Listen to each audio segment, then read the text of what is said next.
Welcome to the continuing series on the patriarchs Joseph and Jacob in the book of Genesis. We will be continuing on in part 3 of the blessings of Jacob. Last week we began this section with the story of Jacob's last words and blessings for his first 6 sons in Genesis 49. We will continue with the remainder of this chapter. But let's begin with Rabbi Zave Rudman's comments for our introduction. None of the patriarchs was an only son. Isaac had a half-brother, Ishmael. Jacob had a twin brother, Esau. In each situation, a decision was made for one brother to carry on the family tradition while the other brother leaves.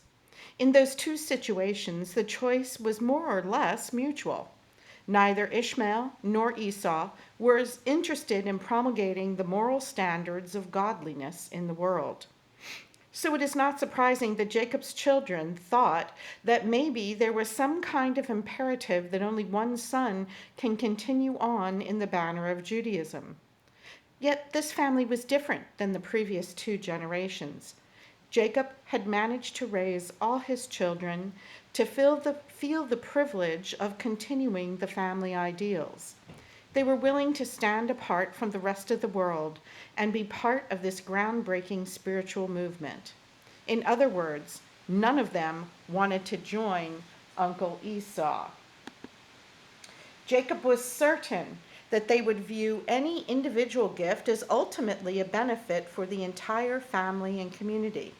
Jacob was correct in this assumption, but it took a few years for it to be realized. Only after being threatened with the loss of their brother Benjamin do the remaining brothers band together to protect each other. They come to appreciate how they are a nation, not just a random group of individuals. So let's continue on in Genesis chapter 49, beginning with verses 16 and 17, with the younger 6 of the brothers. Dan means a judge. Dan was the oldest son of Bilhah, Rachel's maid. And there are only 2 verses dedicated to Dan in Genesis 49, verses 16 and 17. Rabbinic commentary on Dan in these verses indicate that he will avenge his people. He will avenge all his people, all of Israel, from the Philistines.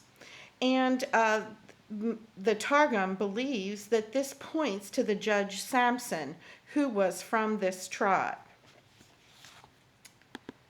In order to accommodate those who don't have a copy of the handout, the information about Dan is listed here for your convenience to read.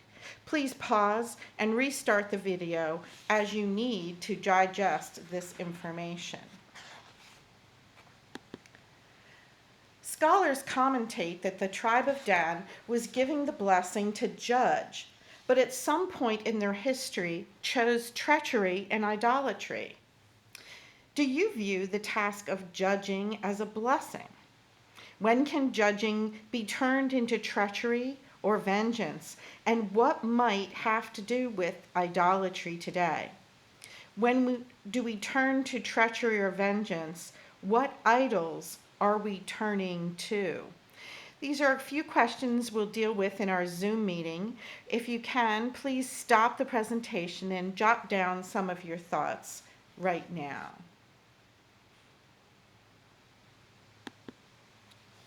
The next son is named Gad, which means troop, and Gad was the oldest son of Zilpah, Leah's maid. And there's only one verse focused on Gad, verse 19. The rabbinic commentary focuses in on the phrase, and will troop back in its tracks. All his troops will return in their tracks to their territory that they took on the other side of the Jordan, and no one will be missing from them.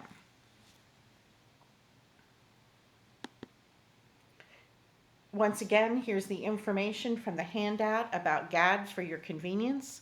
Pause and start the video as you need. In this blessing of Gad, I sense kind of a going back and forth, a retracing of footsteps, a wandering but always coming back to the same point. There's also a sense that no matter how often they are attacked, they rely on a certain home base and return there.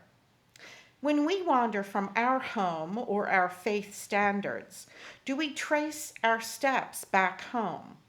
How do we do that? And what is it that drives or calls us back to our roots, our home? Why do we return? In the same way, when we are driven away or attacked or challenged by others, how do we maintain our sense of security in God and in our faith roots?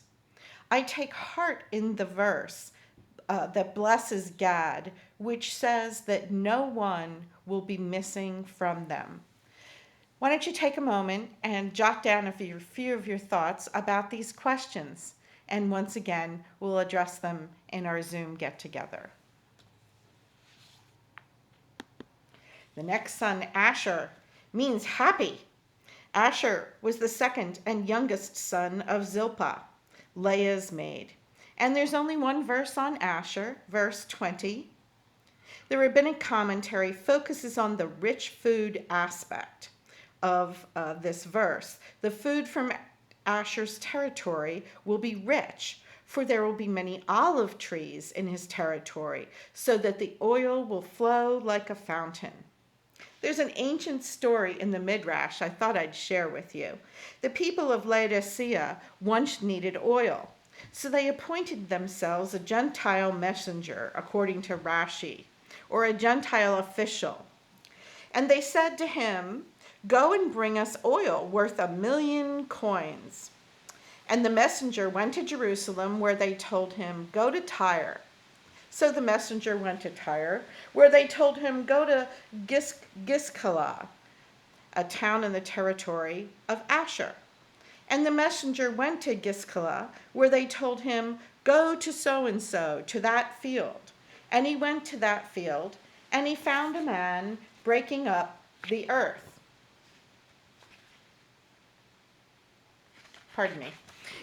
Around his olive trees. He broke up the earth around the olive trees. And the messenger said to him, "Do you have 1,000,000 coins worth of oil?"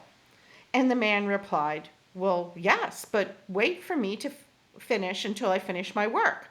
The messenger waited, and after the man finished working, he cast his tools over his shoulder and went on his way, removing the stones from the path as he walked. The messenger thought to himself, "Has this man really 1,000,000 coins worth of oil? I think the Jews have played a trick on me." As soon as the man arrived in his town, his maidservant brought him a kettle of hot water, and the man washed his hands and feet with it. And she brought him a golden cup full of oil, and he dipped his hands and feet in it to fulfill what is stated, and dip his foot in oil. And after they had dined, and the man measured out for the messenger oil worth 1,000,000 coins, he asked the messenger, "Don't you need more?" "Well, yes," said the messenger replied, "but I have no money." And the man said, "If you want to buy, buy, and I will come with you and collect the money for it." And the man then measured out additional oil for 180,000 coins. It was said that the messenger hired all the horses, mules, camels, and donkeys that he could find in the land of Israel. And as soon as the messenger arrived in his hometown, the townspeople came out to praise him. He said to them, "Don't praise me. Praise this man who measured out for me oil for 1,000,000 coins. And I still owe him 180,000 coins." This illustrates the verse, "There is one who feigns riches but has nothing. And yet there's one who feigns poverty but has great wealth." Once again, here's the information from the handout about Asher for your convenience. Pause and restart the video as you need. I see a bit of the description of the USA, if you will, in this passage about Asher. Rich in food production that is fit for a king, and many who live a life of ease, free from persecution, despotism, and torment that might exist in other places of the world. I hear the rabbinic comment of those feigning riches and those feigning poverty, and I also see this as a picture in our country as well. Is there an underlying judgment being given here? What do you think? What do you hear in these verses? What did you hear in the parable or the story from the rabbis? Again, I'd appreciate it if you just took a moment or two and jotted down some of your thoughts, and we'll tackle those in the Zoom meeting next week. We move on to the next brother. The next brother is Naphtali. Naphtali means wrestling. He was the second and youngest son of Bilhah, Rachel's maid. There's only one verse on Naphtali, verse 21. And in there, in the rabbinical commentary, Naphtali is called a swift gazelle. And they're saying that this really refers to the valley of Ginnasar, which ripens its fruit swiftly, like the gazelle, which runs swiftly. Also, it states that it's he who utters beautiful words. Naphtali is a poet.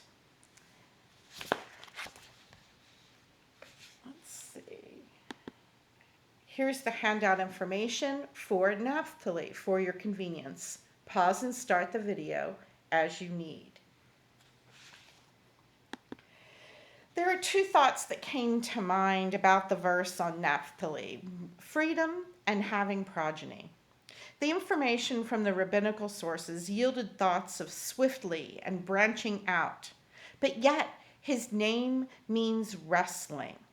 How are you connecting all of this information about Naphtali, and what messages are you reading in this swiftly moving gazelle who's a poet and calls for freedom and is roaming at liberty? How do you connect that into our faith? Please stop and jot down your thoughts.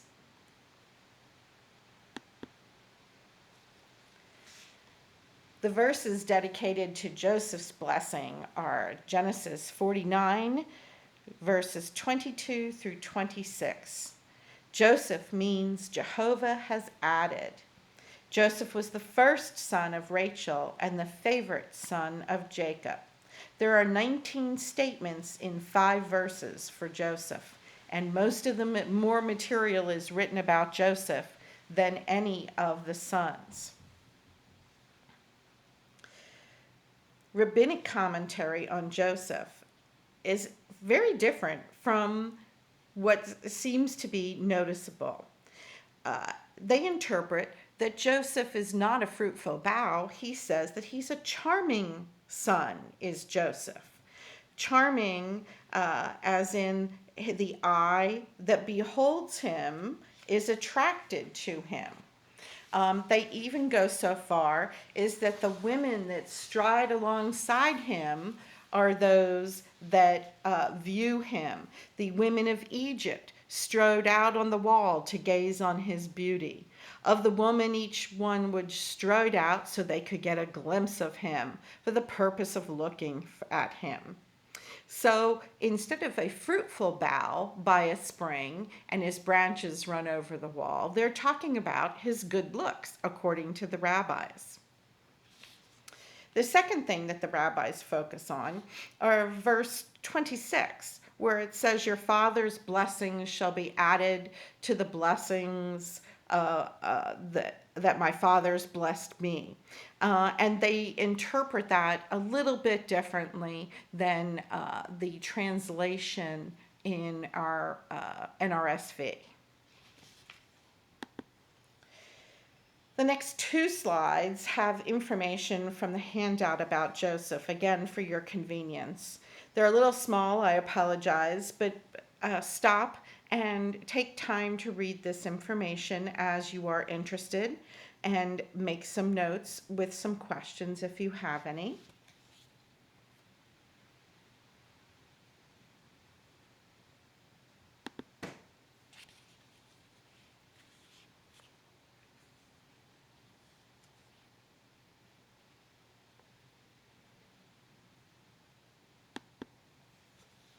Blessings abound for Joseph, from the highest heavens to the deep beneath.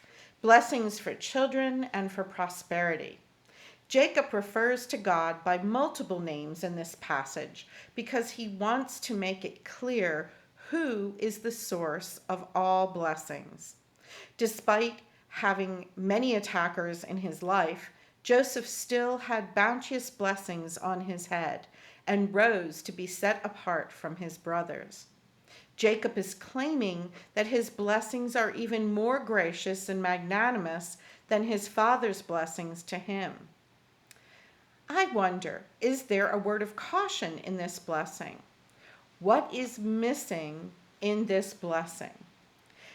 Please take a few moments to jot down your thoughts and ideas, and we will chat about this in our Zoom meeting.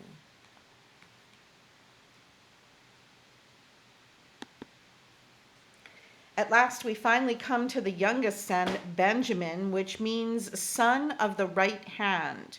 There's one verse on Benjamin, verse 27. And I'll remind you that the right hand of power is the hand of power and authority. Benjamin was the second son of Rachel, who died shortly after giving birth to him. After Jacob thought Joseph was lost to him, Benjamin became Jacob's favorite son. The rabbinic commentary on Benjamin is that Benjamin is a wolf and he will prey.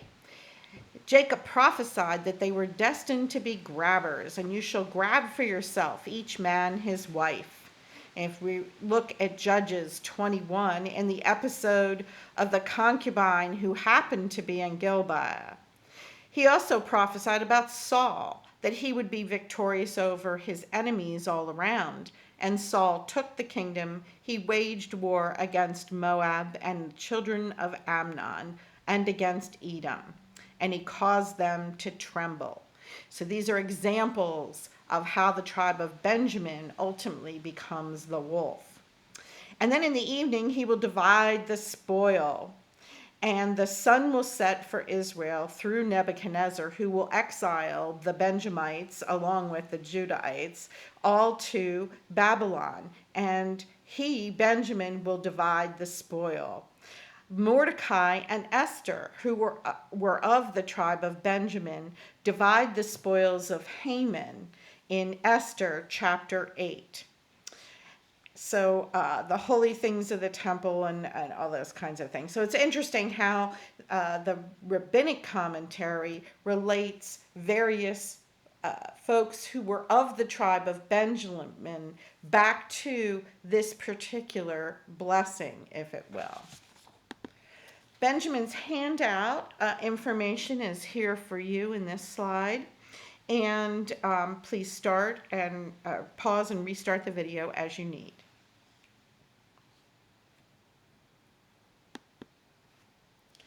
The baby of the family, born later in Jacob's life, 7 years younger than Joseph, his brother.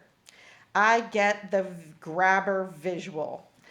Having that many older brothers, I'll bet he had to grab the food or he wouldn't get any. But it means a bit more here. Despite the insinuation that he was Jacob's favorite and probably received all he needed in life, he still grabbed at things. We are each God's favorite, each one of us, and God cares in such gracious ways to provide for the needs of each of his children. When then do we find ourselves grabbing at things? Why do we think we need to grab?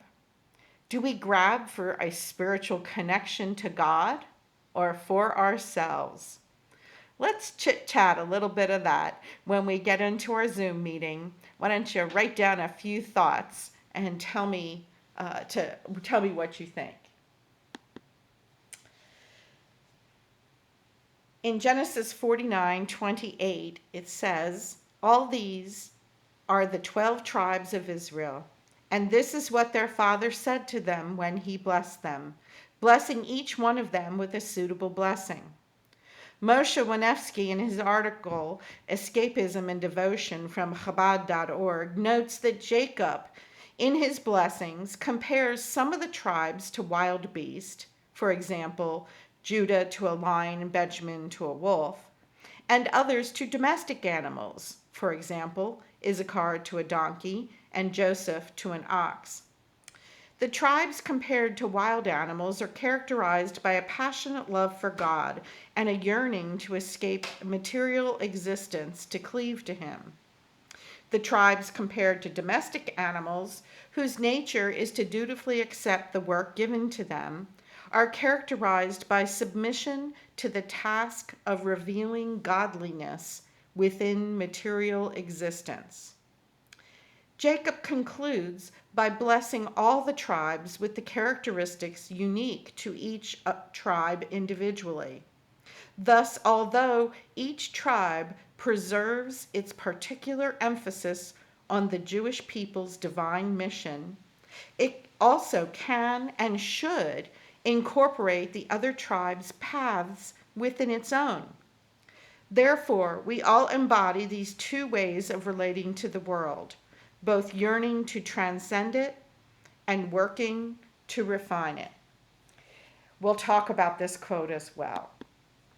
Next week, we will continue on with the death and burial of two patriarchs, Jacob and Joseph, which will conclude our series on both of these amazing Bible patriarchs.